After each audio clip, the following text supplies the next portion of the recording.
want to see them go in the picks and bans? I would really like to see Sanguine try and look to take away comfort pigs. Obviously, first of all, you can see they're going ahead and eliminating that Susano.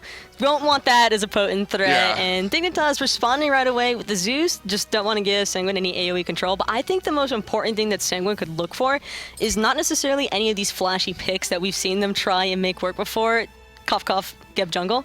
But No I want to see them look for more team-oriented fighting compositions. They need to just do picks that can play off of each other and play off of each other very easily and very well, because this team is still trying to develop a lot of their synergy right now. And so that's probably the most important part more than anything. I would have actually liked to see Hunbats.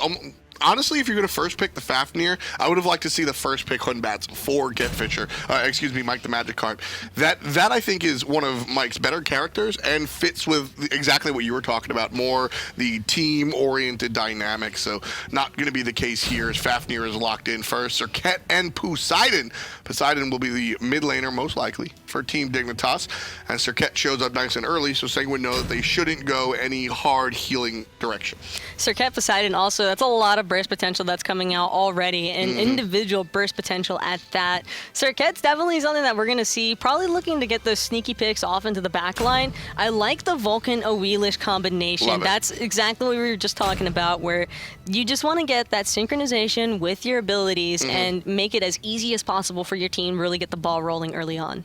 Sylvanas locked in is likely the Guardian for Team Dignitas, and Awelish is a character that I have seen Mike do rather well on. It's not as tried and true, I think, as his Hunbats, but Awelish can certainly provide a lot of what Sanguine need out of the jungle. And like you said, this is what Sanguine need to do. I said it before when I was talking about the Geb jungle, was that, all right, the Geb jungle, it's a spicy pick, it's a flavor, you've got some sort of way to make it work, but you got to learn the rules before you break the rules. I really strongly believe that in almost every aspect of life. And so specifically here, do the old school combo. Vulcan Awelish, it's as old as anything else. Nail that before you do something weird.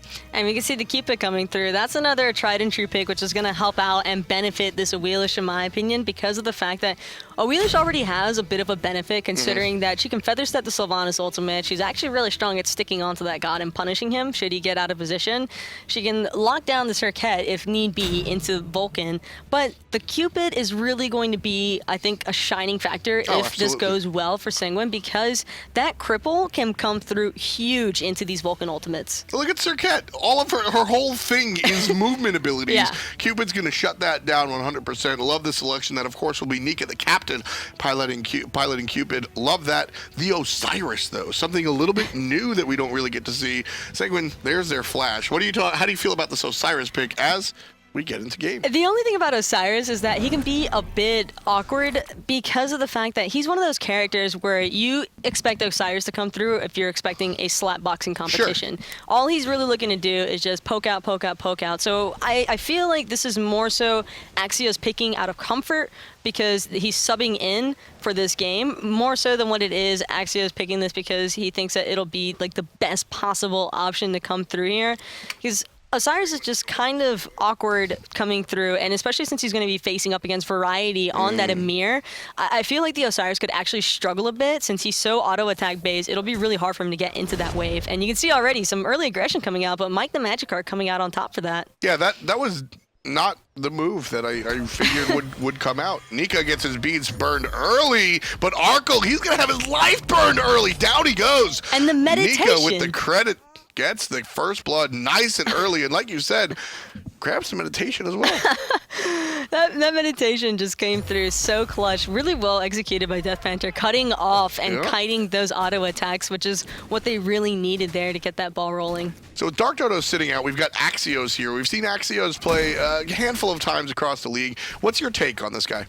I think that Axios, when he was in the competition, he performed well enough and he was consistent on his team. But at the same time, it could be really difficult for him to come into this roster on Sanguine and try and make something work out of nothing, considering that this team's had a bit of synergy issues to begin with.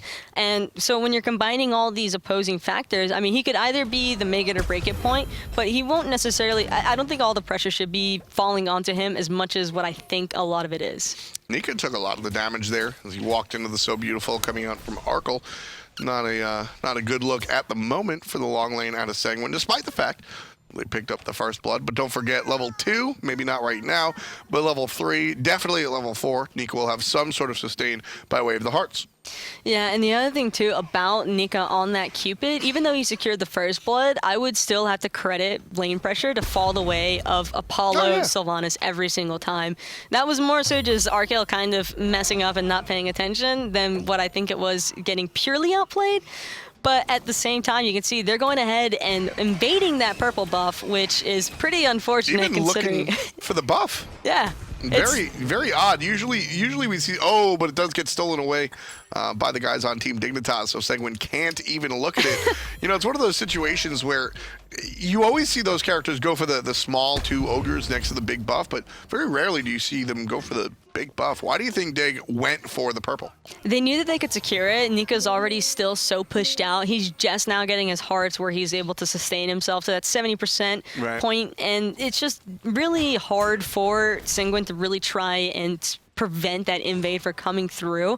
If anything, they would have needed Mike the Magikarp to rotate a little bit earlier, but unfortunately he's stuck in that mid lane trying to help out the mid with all the farm and everything, and so it's just an unlucky situation all around.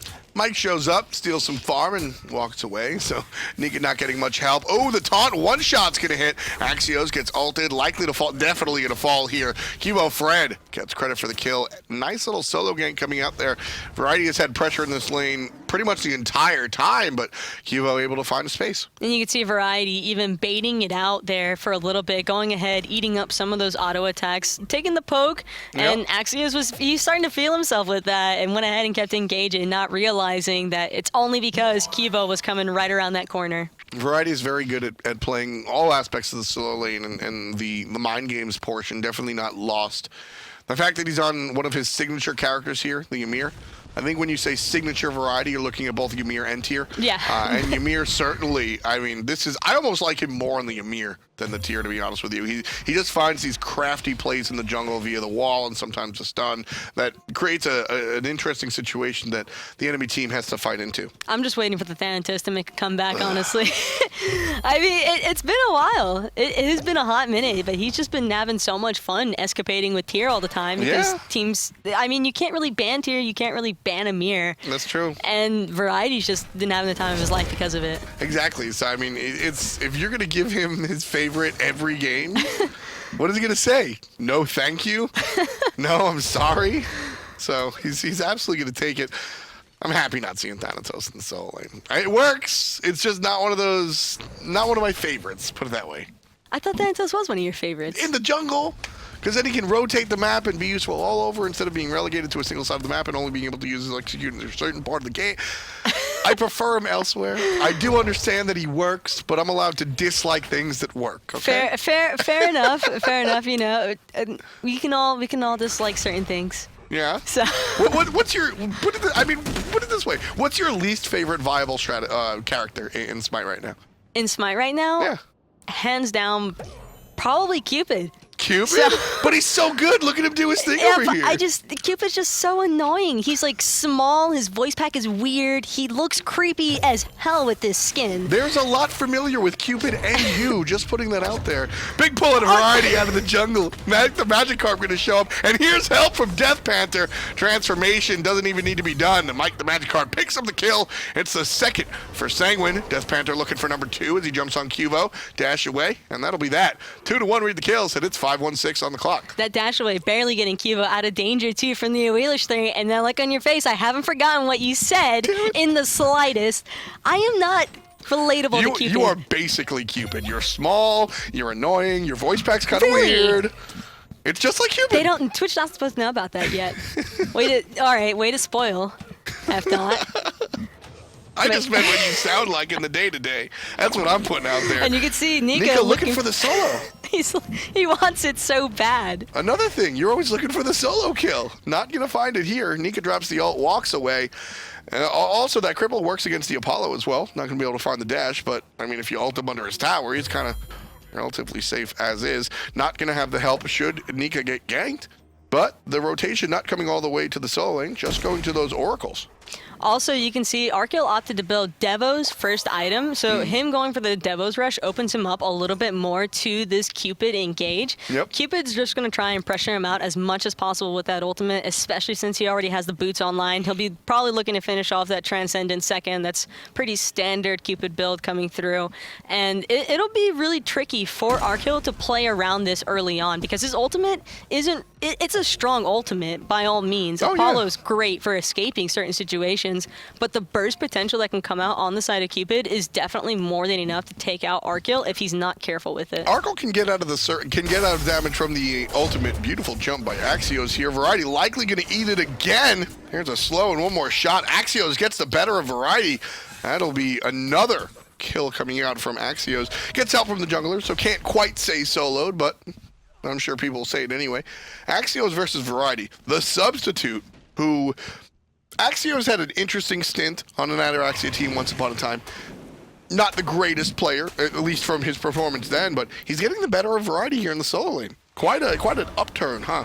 I think it's also just been really strong play by Mike the Magikarp. Trickstang looking to be in a bit of trouble. I mean, you can see Mike here coming through with the ultimate on a Wheelish. Featherstep gonna go through, and he can't even get his ultimate. Like, it's just no chance whatsoever. He's just down and out for the count, and there's no utilization of it whatsoever. Yeah, Trix kind of gets stuck walking a little bit too forward into Sanguine's dungeon. I think Team Dignitas, they're getting a little bit ahead of themselves here in every position except for the duo lane. Arceal is playing this one relatively safe, whereas Variety's being very aggressive. Even in the mid lane, Mr. Stefan and Zeros have been relatively quiet, but the jungle that we usually see mid lanes rotate to is kind of being dominated by Sanguine at the moment. Yeah, and it's like I was saying, with Mike the Magikarp placing so much emphasis onto the solo lane, really getting to punish the Amir pick and help out Axios a lot, because otherwise that would probably be a really stale solo lane coming through with just an Amir facing off against Osiris. What else is Neo? But Variety, you can see, as soon as he's given any time on his own, he's just right there invading. Unfortunate for Axios to get that blue buff taken away from him. Yeah, and just a really rough situation when it comes down to the type of character that Axios is. Really needs all those cycles to do what he can to the lane, like the Magikarp. Yeah. Looking for the gank here, but playing it safe. Arceal not willing to take the bait just yet, as Mike is standing. Whose ward is that? Oh, it's going to be his own ward. That's a dig ward. Yeah? Yeah. He caught sight of him. He knew he was there. Yeah. So he's just sitting there. He caught sight of Mike as he came out from the top. You can see Cubo on top of the Dignitas ward. So Arceal was just sitting there. I know you're coming. I know you're going to come and try to ruin my Christmas. So just stay over there, and maybe I'll show up. Mike now going to meet up with Cubo Fred, as Cubo's made the rotation, but everybody's been seen on the ward, so it's pretty much ado about nothing. Sanguine go ahead and go for the Oracles, and they'll get the vision 4-1 just before the Fire Giant spawns here. Sanguine with a relatively slow-paced game, but it's working in their favor. Things going relatively well for Sanguine compared to how we've seen them earlier on in the season. Yeah, this is something that I hope that they keep applying a little bit more pressure. Axios is in a bit of a rough situation here, and he's going to go ahead and fall down to the gank by Cubo.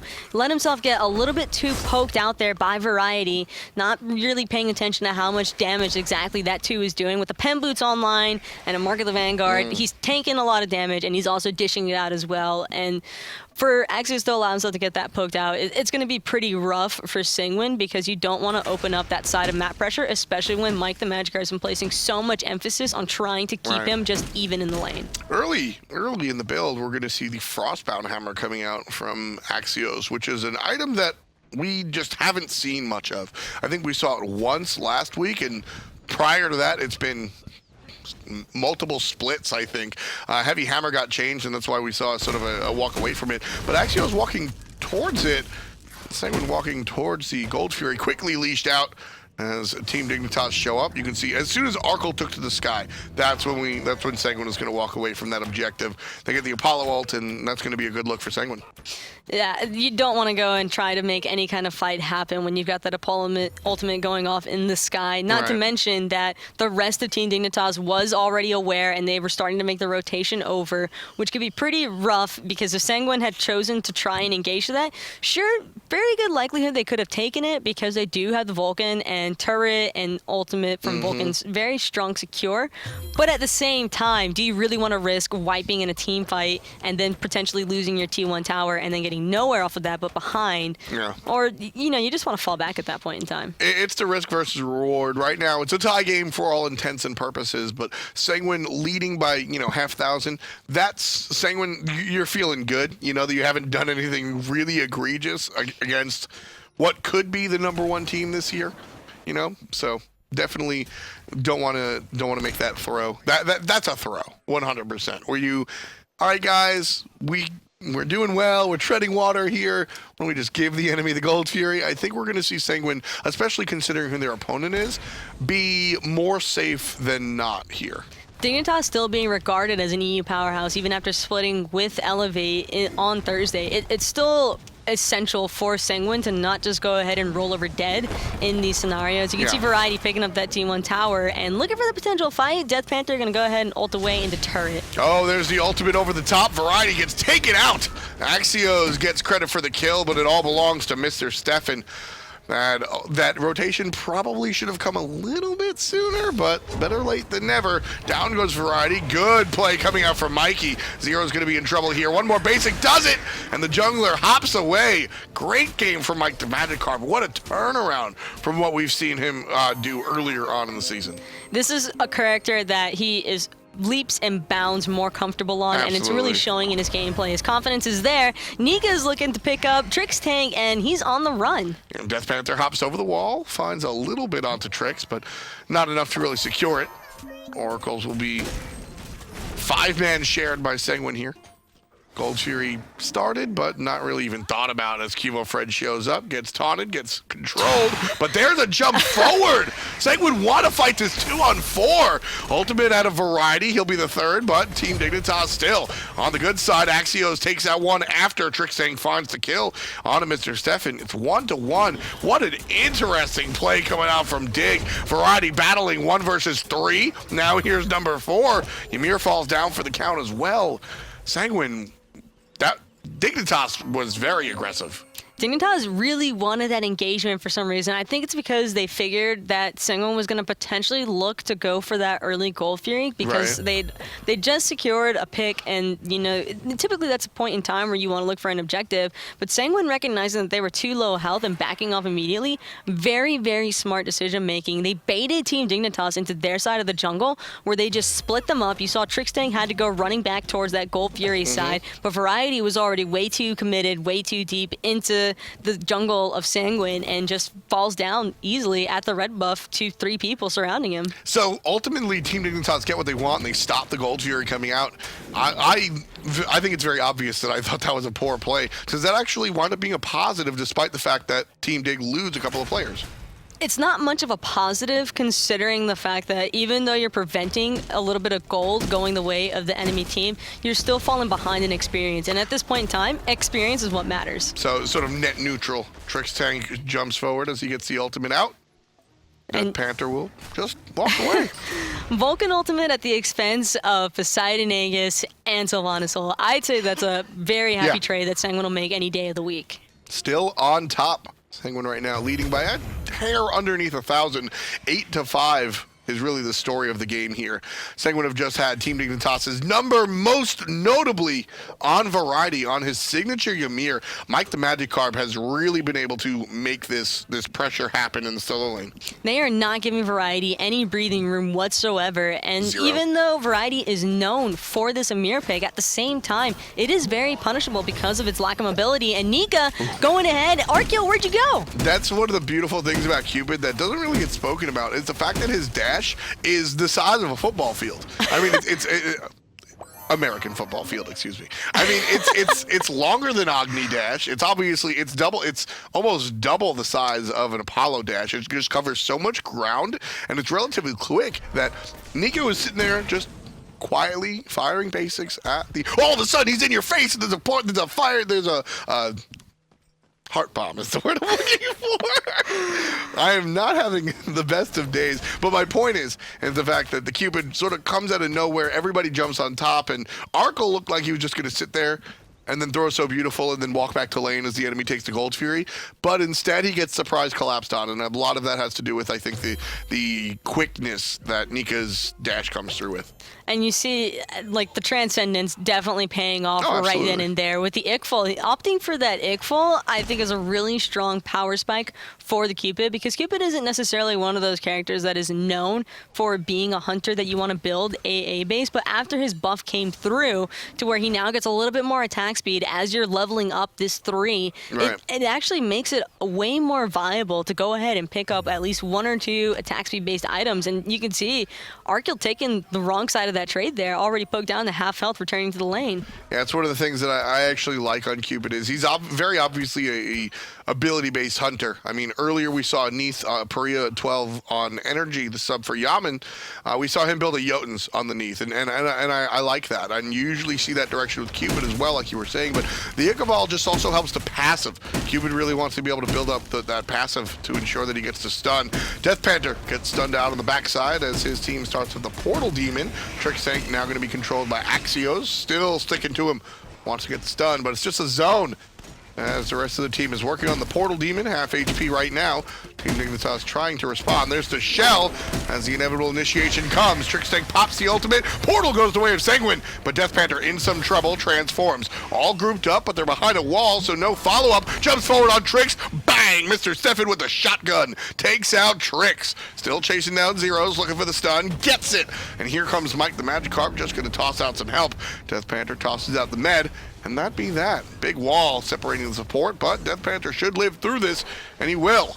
Team Dignitas now looking up as Sanguine go towards the right side, likely to push the tower.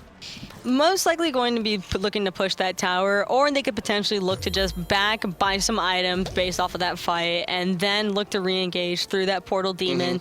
But at the same time, Mike the Magikarp also still has his ultimate available, which means he's probably going to be looking for something now that all those actives have been burned out. I wouldn't be surprised to see Sanguine opt to group up and look for a T1 siege and just catch Zeros potentially, or even Cuvo off guard and just go ahead and secure the kill onto them. But it'll most likely be Zeros, because they definitely saw Zeros pop both of his actives there. Yeah, Zeros will have the Kraken available next time we see these two teams fight. But, you know, and that can be a deterrent. You get Mr. Stefan gets the long-range knock-up, Mike the Magikarp gets the long-range pull, and then you have a Kraken underneath your whole team. That might be a deterrent to really looking for the Poseidon, however. And again, that engagement by Team Dignitas is a little bit more sloppy gameplay from them in this game than what we're accustomed to seeing. That engagement where they chose to burn out the Poseidon ultimate to try and secure the Portal Demon, I think they should have expected that Sanguine was going to look to try and leash that off of themselves, and so that was the main reason why the Cupid ultimate was able to go ahead and secure that, because the Kraken damage came through, and Sanguine are just like, hey guys, thanks for the help, but that's a huge ultimate that you don't really want to lose to an objective that you're losing, and then you lose the team fight afterwards because of it. It's just kind of double dipping right there. Last week, Sanguine were not taken seriously. Let's put it that way, as Axio is just stuck out, not going to be able to really get away from this one, I doubt. Trickstank going to show up. Oh, but help from Death Panther might change things. There's a meditation, QO Fred. Oh, but the pull and the ultimate, that's going to secure it. Big freeze coming out, and Trickstank able to clean things up with help from QO Fred. Sanguine, they pulled out a lot of curious strategies that some people weren't a fan of, and they lost tremendously. This time around, they're going up against arguably a harder team, a harder composition, harder individually, and yet they're coming out not just strong, but on top significantly so. We're seeing a 5,000 gold lead.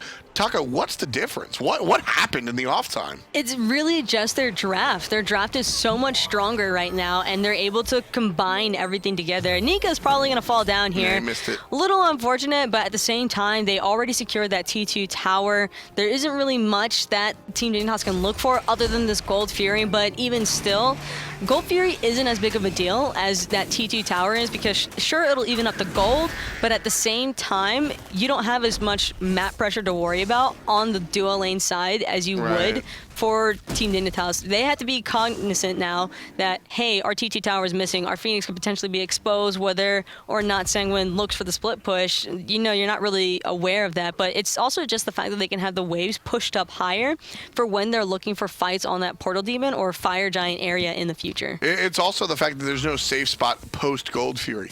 A lot of times you see that as we talk about the mid lane tower specifically, but the dual lane tower is sort of like the secondary option where you take the Gold Fury, all your stuff is down, so the enemy comes try to fight you, and you just run to safety of the tower. Well, the tower's not there anymore, so that's going to allow Team Dignitas, or excuse me, that's going to allow Sanguine to potentially punish Dig a little bit more, so not having that map presence via towers. Sanguine looking to take that out in the mid lane this time around.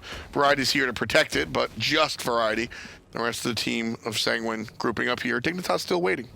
That Vulcan turret is really starting to whack for some serious damage, too, at this point in the time.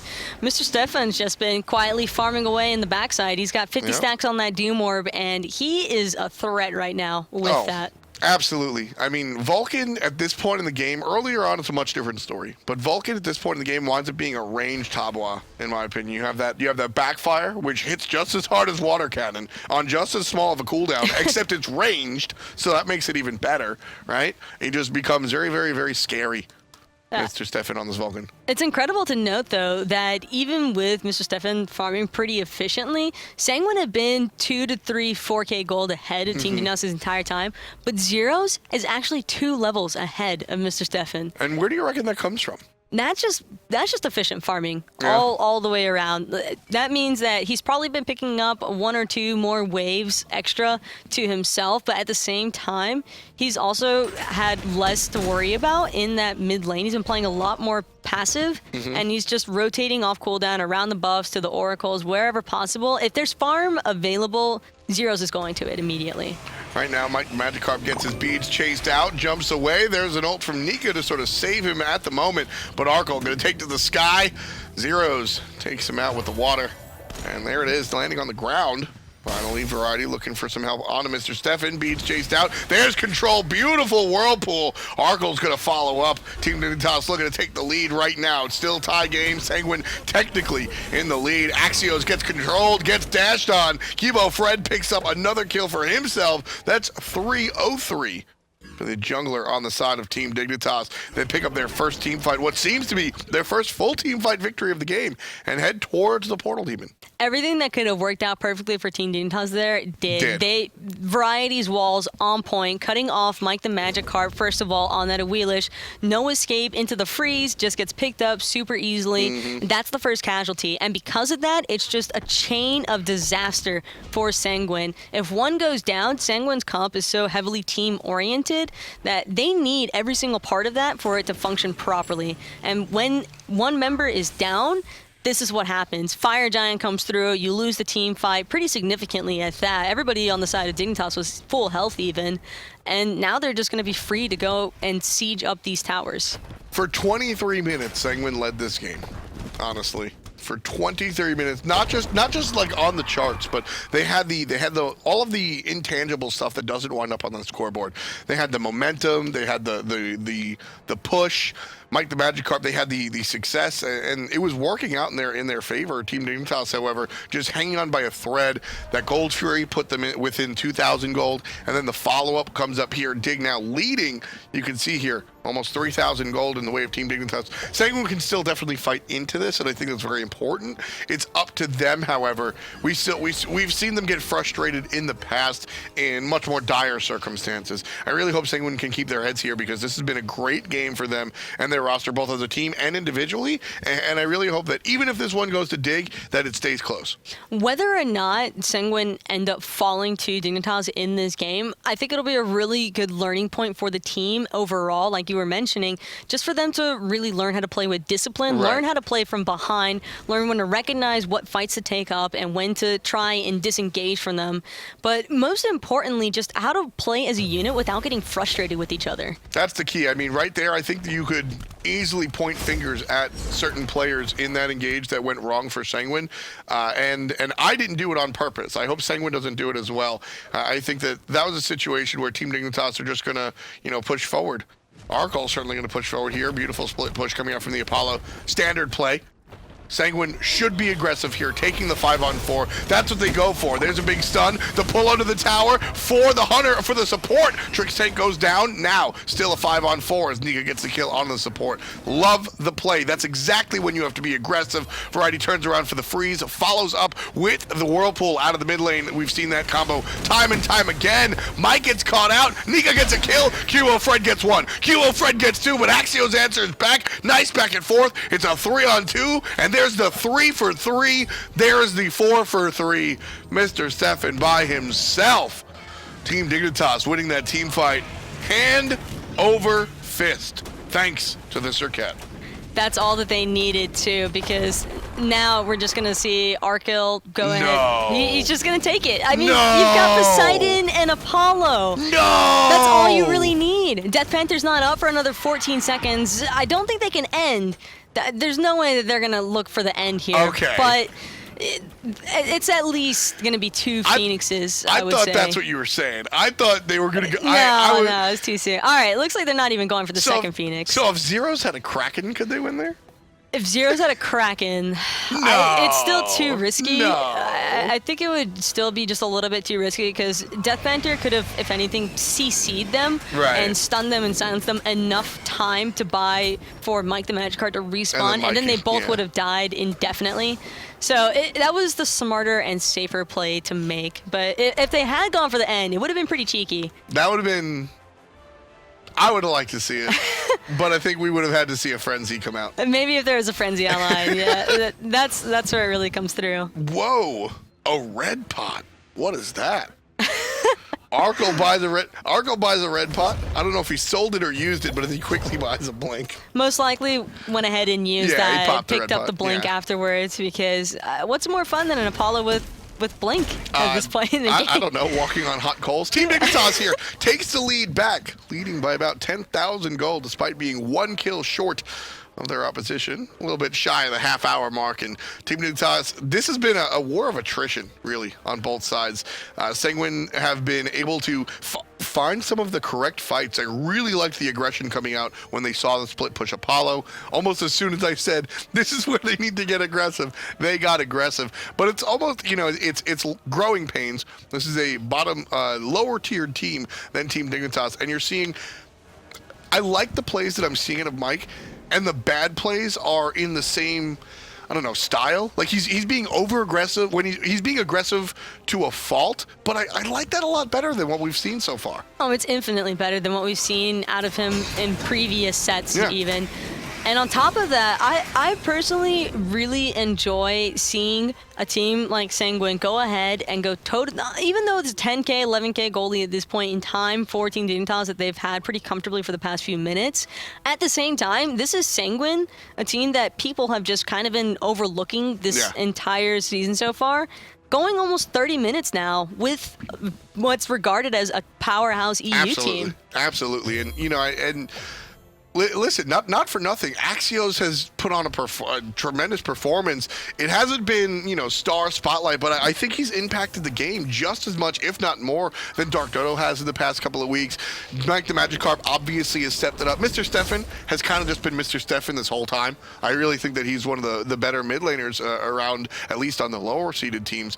Death Panther and Nika, it feels like everybody on this Sanguine roster has really stepped it up for this game. Sometimes it's the opposition. Do you think that Sanguine sort of get in their heads, Dignitas is better, so we got to try harder? It definitely comes down to a fact where you play at the level that you're up against. We see both the frenzies getting popped, and immediately Death Panther jumping in there trying to get involved, but the Vulcan ultimate only going to hit on Variety. And it's just going to tickle him as he's very tanky on that character. Bought out some help from the Stone of Gaia. Axios not so tanky, however. Arkle gets the kill. There's the Kraken hitting at least one. Death Panther goes down, and here's the follow-up. Great Wall coming out for Variety. Looking for the damage on Nika. Can't find it, but Zero slows everyone down, slows Nika down to death. Mr. Stefan finds safety in the fountain, and the rest of the team with the mid Phoenix down, the right Phoenix down as well. The Titan is going to go fall down as well. 17-14. Team Dignitas take the victory, but it was a well-fought victory. Hard-earned. Sanguine fall down, but put on a fantastic